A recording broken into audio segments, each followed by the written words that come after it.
نماز پڑھنے والے اگر نماز کی روح سے آشنا ہو جائیں کہ یہ محض اوپر نیچے ہونے کی مشق نہیں ہے، بلکہ یہ اللہ کے حضور اپنی نیازمندی کا اظہار ہے، اپنے عجز کا اظہار ہے، تو پھر نماز ان کو وہ مقام دیتی ہے اور وہ شعور بخشتی ہے کہ جو بے نمازی کے نصیب میں کہاں۔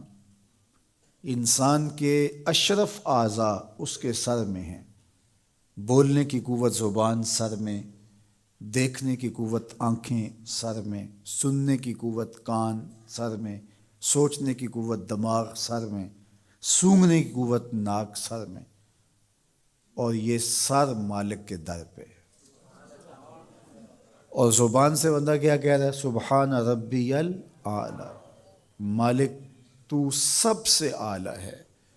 اور اپنا رویہ اور عمل کیا ہے کہ اپنی ناک بھی خاک پہ رکھی ہے، پیشانی بھی خاک پہ رکھی ہے، اور باقی اعضاء بھی خاک پہ ہیں۔ تو گویا عملاً یہ بتا رہا ہے مالک مجھ سے نیچا کوئی نہیں اور تجھ سے اونچا کوئی نہیں۔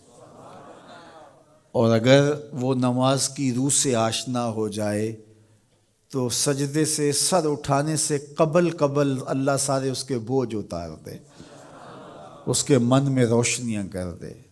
تو نماز بندگی کا شعور دیتی ہے، من میں چراغاں کرتی ہے۔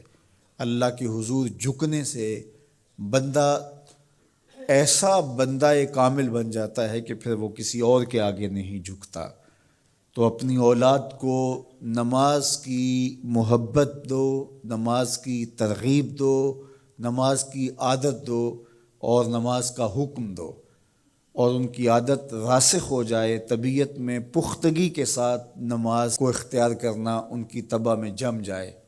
نماز ان کی طبیعت میں نظم پیدا کرے گی، ان کو نظم و ضبط کا پابند بنائے گی، اور ان کی صحت کی ضامن ہوگی، اور ان کے باطن کی طہارت کا سبب اور ذریعہ ہوگی۔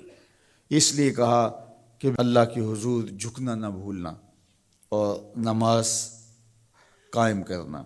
نماز کا تعلق اپنے آپ سے ہے کہ وہ اپنے آپ کو سنوارتا ہے، تقرب اللہ کے لیے اس کی اپنی عملی کوشش ہے۔ بندے اور خدا کا ایک ربط ہے نماز۔ اسی طرح یہ خیال کہ میرا مالک مجھے دیکھ رہا ہے، اس سے بھی تہذیب نفس ہوتی ہے، باطن کی تربیت ہوتی ہے۔ انسان ایک حصار میں آ جاتا ہے، ایک پہرے میں آ جاتا ہے کہ میرا اللہ مجھے دیکھ رہا ہے، اور پھر وہ قدم پھونک پھونک کے رکھتا ہے۔ وہ اچانک لوگ بیٹھے ہوئے ہونا، تو آج کل یہ سوشل میڈیا کا زمانہ ہے، تو کوئی کیمرہ سیدھا کر لے تو ایک دم مرتب ہو جاتے ہیں، اس لیے کہ اب ہماری تصویر آنے والی ہے۔ یا کوئی کسی کو کہے کہ جناب آپ لائیو جا رہے ہیں، تو وہ بالکل اپنی حرکات سکنات منظم کر لیتے ہیں، کپڑے سیدھے کرنے لگ جاتے ہیں، اس لیے کہ ہم لائیو جا رہے ہیں۔ وہ لائیو چاہے 5 آدمی دیکھ رہے ہوں، چاہے 10 آدمی دیکھ رہے ہوں، لیکن پھر بھی چونکہ ہم لائیو جا رہے ہیں تو اپنی حرکات سکنات مرتب کر لیں گے، منظم ہو جائیں گے۔ اور جب یہ یقین ہو کہ میرا اللہ مجھے دیکھ رہا ہے، یہ ساری حرکتیں وہاں لائیو جا رہی ہیں، تو پھر دل میں برا خیال بھی آنے لگے گا تو اس کو روکیں گے کہ میرا اللہ تو دیکھ رہا ہے۔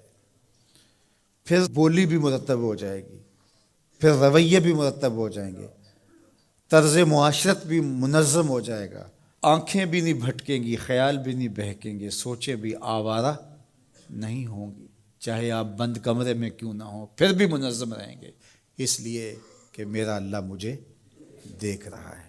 تو یہ یقین زندگی کو منظم کرتا ہے۔ تو اس کا تعلق بھی انسان کی ذات سے تھا۔ نماز سے بھی تہذیب نفس ہے، اللہ سے تقرب حاصل ہوتا ہے۔ اب کہا تو خود غرض نہ بننا کہ اپنے آپ کو سنوار لیا اور کافی ہے، نہیں، لوگوں کو بھی نیکی کا حکم دینا۔